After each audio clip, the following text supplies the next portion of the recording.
Hey guys, welcome to another episode of Amber Unfiltered. I just wanted to take a moment to wish you a happy Black History Month.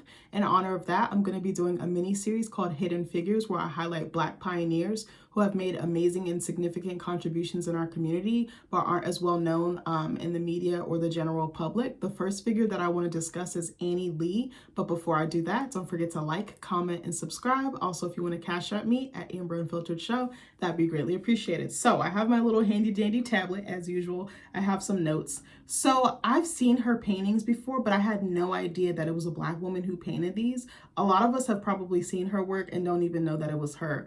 I feel like I don't really remember a ton of artists being talked about when it, like learning about Black history in school. I think it was more like civil rights leaning, like a MLK, Rosa Parks. I'm trying to think who else. I can't think of everybody all at this moment, but I feel like we didn't explore all aspects like science or like STEM, like technology, science, food, I'm trying to think or like agriculture or beauty. I know we know about Madam C.J. Walker, but I know there were other Black women who paved the way in the beauty space.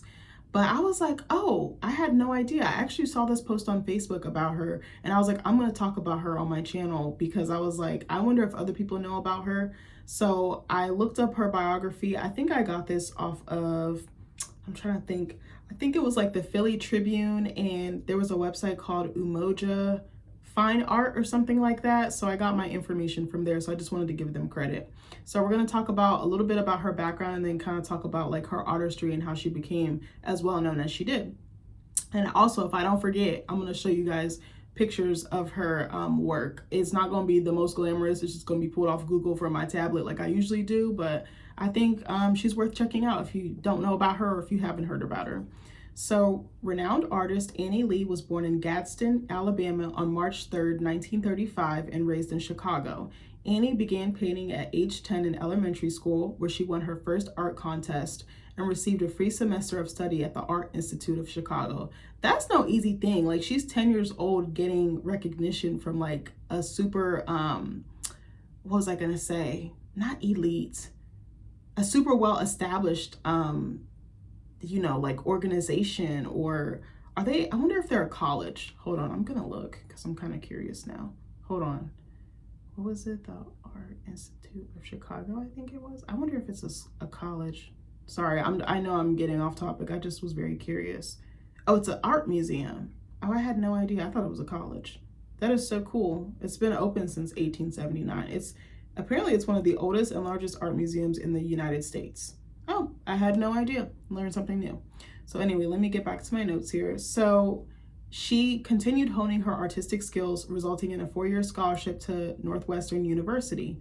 That is so funny because I actually had a dream that I was going to go there. And I looked up their program the other day. I was like, does somebody want to pay for this? That's not me.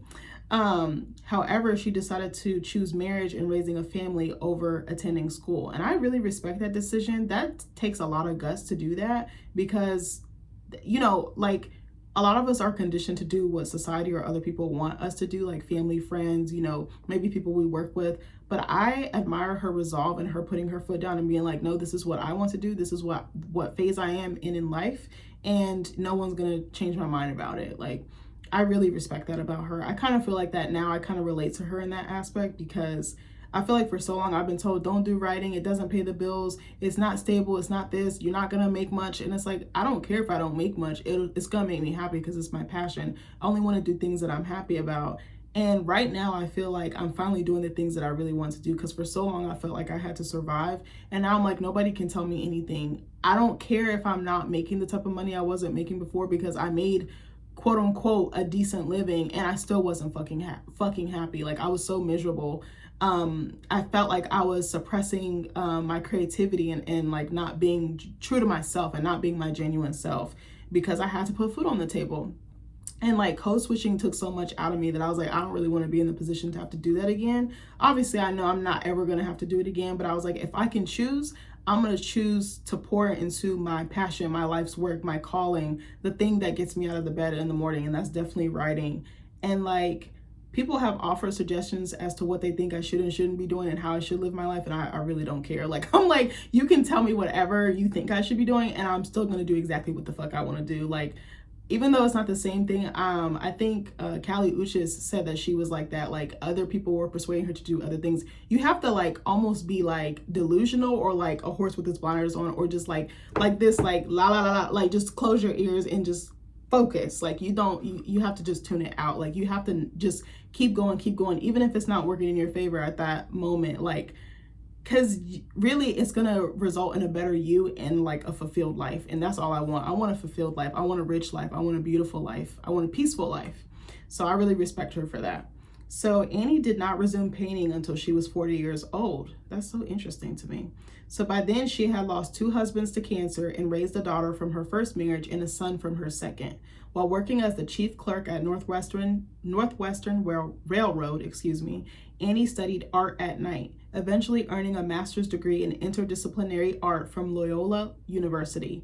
After 8 years of night classes, Annie earned her master's degree. She told the Contemporary Black Biography, or the CBB, you're going to hear me use that abbreviation, so that's why I went ahead and clarified what it was, that it was the best thing she ever did for herself because it reopened her mind. Again, I have so much respect for her, even though I don't know this woman, and she's since passed, rest in peace. But I love like this fact that it says it took her 8 years to earn her master's degree. That tells me she was not going to give up come hell or high water, and she really had her sights set on something. And I identify with that because that's how I am. I'm like, I don't care how long it takes me to go through school. I have to finish. Like, this is like a huge goal for me. It's so important to me because I really value my education, and I feel like it's going to help me get to that next level, that next peak. And I love how she says, you know, it reopened my mind and made me look at life differently. Because sometimes the best way to grow is to do things outside of your comfort zone. You can't be so set in your way that you block new opportunities or just a better quality of life, I feel like. And I definitely kind of can relate to her on that as well. So it says that, you know, she was painting a lot at night, and this was kind of like her haven and release from the pressures of everyday life.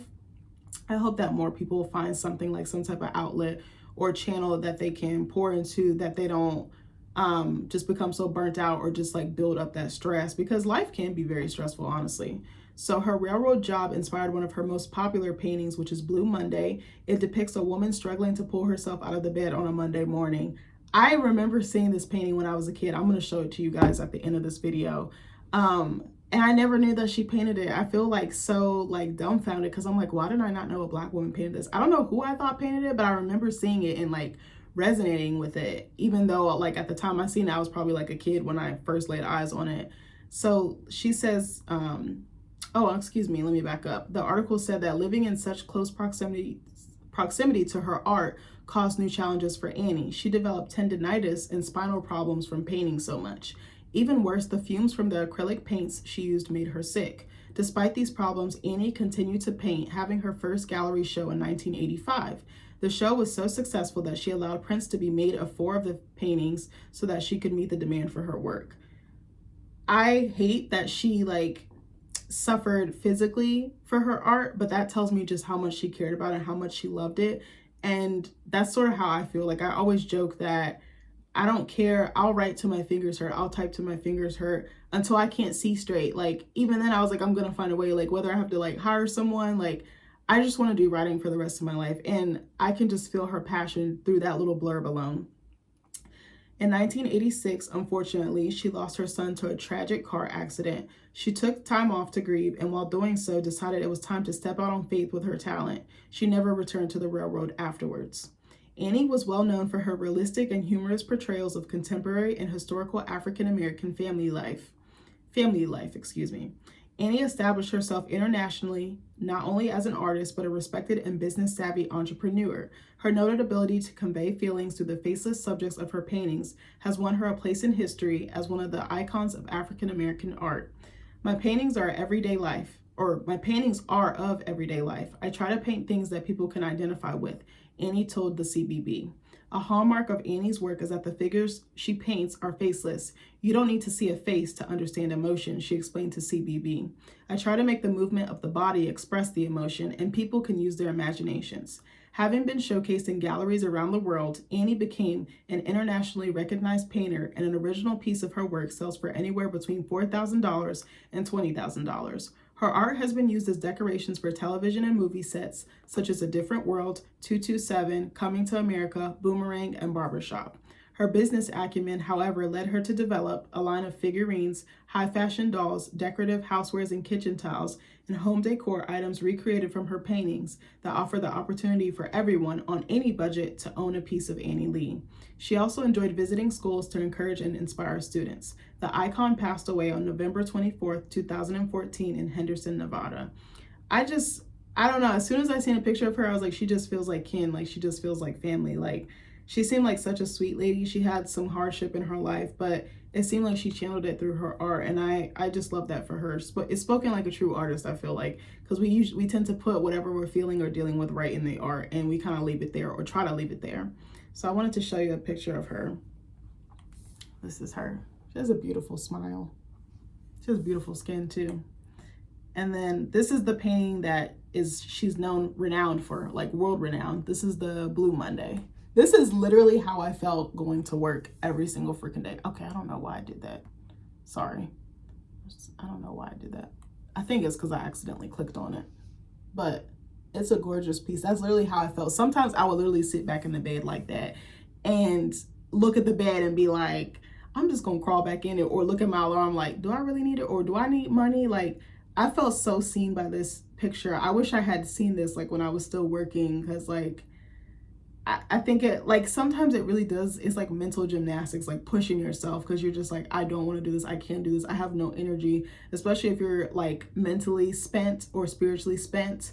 I mean, her work is so beautiful. I'm going to show you some other ones. There was one I saw that made me laugh a little bit. I think it was like a little black girl getting burnt in the salon by like the hairdresser. Where was it? Hold on, I'm trying to see. Where was it? Of course I can't find it now. Hold on. Let me see if I can find it. All right, I'm gonna open a new tab. Give me 1 second, guys. I think it was called like, Did I Burn You, Annie Lee, or something like that. Or Did I Burn You, Baby? I think it's something like that. Hold on. Yeah, I think it was called Burn You, Baby. I think it was. I was like, bruh, this was me so many times when my birth mom was doing my hair, like getting burnt by the hot comb. Y'all remember that? Oh my gosh, like, oh, that joint used to hurt. The things we would do for beauty, man. Like, oh, I don't miss them days. The hot comb was just, it was hell on wheels, man. Okay, this is kind of blurry, but I'll show it to you guys anyway. This one is it's so, oh my gosh. And then they'd be like, look, they'd be like, hold down your ear. And you'd be like, bitch, I still got burned. Like, you're like, so what you tell me to hold my ear down for? Oh, this one is beautiful. I think it says, My Cup Runneth Over. This is beautiful. She painted us so well. She portrayed us so well. Let's see if I can show you guys a couple of other ones. This one took me out. I don't know what this one is called. I think it's called In Control. Oh, I love this. It's so fitting. It's so fitting. I love it. If you guys get a chance, just go on Google and look up her work. One day I would like to like properly buy a piece of her artwork, like a genuine print of it. Ooh, I love this one. This one says Holy Ghost. I love this. This is so fitting too, because I grew up in a super like Christian household. I love that. I definitely remember the ladies like passing out and fainting and, you know, claiming that they had been taken over by the Holy Spirit. I totally remember it. She has such beautiful work. Ooh, this one I love. It says Maxed Out. Sorry, some of these are really blurry, but I just wanted to just see some of her work. I might do like a couple more because I really like these. What is this one called? Okay, hold on. Oh, I like this one. Oh, I love that one too. Okay, I keep saying that about all of them. I think it says Full Set or Fill In. I might have the titles wrong. I'm just looking underneath what it, like going to the nail salon, going to the hair salon is like a rite of passage, I feel like, as a Black woman. Like any woman, but definitely being a Black woman. Okay, I'm gonna show you guys one more. Okay, maybe I lied. What is this one? I don't know what this one is. It almost looks like a baptism. I don't know what this piece is called, but it's beautiful. Gorgeous. Like, I would get something like that and put it in my house. I don't know if you guys can see it, but there's one of a Black girl behind me. My big ass head be covering it all the time. My aunt actually gave that to me for Christmas. What was the lady's name that painted it? Something Nandi Fernandez, I think it was. Hold on, I'm gonna show you guys her stuff. Her stuff is really good. Hold on. Yeah, I think it's Nandi L. Fernandez painting. She paints really beautiful pieces. I think I actually got my aunt a painting or a notebook or something she wanted, but go check her work out too. I know this is supposed to be about Annie, but this is Nandi Fernandez's work. I think Nandi is Nandi. Yeah, she paints, I mean, look at these beautiful works. But I don't know, I just really wanted to touch on, like, I know it said that she was like international and she's like really world renowned, but I feel like I didn't really hear about her growing up, and I could have and just totally missed it. But I just wanted to shine a light on those who aren't as, you know, quote unquote popular. I don't even want to say popular, but like who aren't as talked about, but they really did pave the way for us. I'm sure she paved the way in the art space a lot. To be honest with you, I can't name one Black artist right now, and that's so sad to say because I know they exist. I know they're out there, and I've probably looked at their work. I can't think of it off the top of my head, but I don't know, I think she painted us in, like, she painted us just so well. You ever see someone capture Blackness so well, and like, you know, they can capture it because they are it, and like, I just feel like she painted the multifacetedness of our of like the diaspora. Like, she just captured it in all nuances, and I love that. Like, I don't know, she just seems like such a beautiful spirit, and I'm so glad that we got to see some of her work. I would love to go like in a museum if it's hanging up anywhere and actually look at it in person, because I think looking at it on the internet and in person is two different things. And I love supporting Black creatives. I'm a Black creative, but I love seeing what we come up with, because the way we storytell is so unique and it's so different, and we have like our own like signature, our own flavor. But yeah, I'll continue to do more of these. My thought originally was going to be doing 2 of these a week, 1 woman and 1 man, but honestly it's kind of a little bit much, you know, just with school, and I'm about to start working like I mentioned in a previous video. So I think I'm gonna do 1 a week. Maybe next year it'll be different, but I think I want to do 1 like pop culture, or like whether it's related to movies, celebrity, or just a topic I come up with. I want to do 1 hidden figure, and then I think I want to do the Love and Hip Hop reviews for Miami until, you know, that goes off. But anyways, I love you guys. I hope you found this video like somewhat educational, somewhat fun. I really like doing this for you guys. But yeah, let me know if you guys are having a good week. What have you been up to? And I'll see you in the next video. Love you guys. Bye.